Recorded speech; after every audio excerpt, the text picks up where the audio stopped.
guys, it's Clarizz here. I want to welcome you back to my channel. FabFitFun has sent me one of their winter boxes. This box has been much anticipated because you get 8 full-size items in it. This is my first box from them, let alone my first subscription box. So I really want to show all of you what I got, what I think of the products, and also what I'll be using in them. It's going to be a super quick video. I hope that you all like it, and let's get right to it.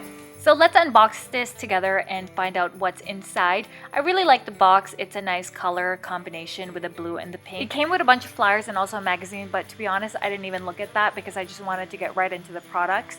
The first one is called this Cucho Yoga Calm and Clean. I don't know exactly how you pronounce it. It's an Epsom salt hand and body wash, and it looks pretty interesting. You can also find something on Amazon like it. I might give it a try because I love lavender oil. Next thing I got is this detangler. You can buy this at Sephora and it actually has a 4.2 rating out of 327 reviews. That totally catches my attention, so this one might just be a really good product. Next is this face and mask set, and you can find this at Anthropologie. Also at Ulta, they sell like $8 per pack. I have so many masks already, so I'm not super pumped about it, but I'll definitely try it down when I run out of the other stuff. Next up, another product from Sephora, which is a 4.6 out of 5 and 122 reviews. It's a miracle balm for any skin issues. Apparently, it's really, really good. So I'm pretty happy this product's in the box, and I'll definitely try it.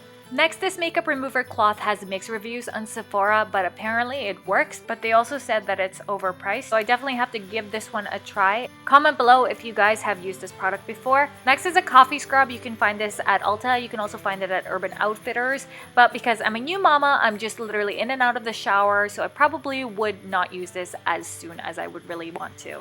It does have good reviews though, so it'd be interesting the day that I use it to see how it is. Was super excited about these slippers, but I was a little bit disappointed because of the retail price. I thought they were going to be a lot better and good quality, but they weren't the best, and I've definitely seen better for that price, but I will definitely use these still. So the one thing that I would probably want to buy on my own in this box is this throw, and it's really big. It's nice and thick. It's very plush, so you can actually see the quality that's got into the product. So again, this is my favorite item. I think the box would be a great thing to give somebody for the holidays because it's nice and affordable and there's a lot of things inside. But other than that, I'd probably pick a few out of the box to use for myself. So hopefully you enjoyed this review. We do tons of great DIY projects here. Make sure you comment down below and let me know that you watched this video. Let me know also your experience with subscription boxes and if you want me to review any other types of products. Thanks for watching. I'll see you later.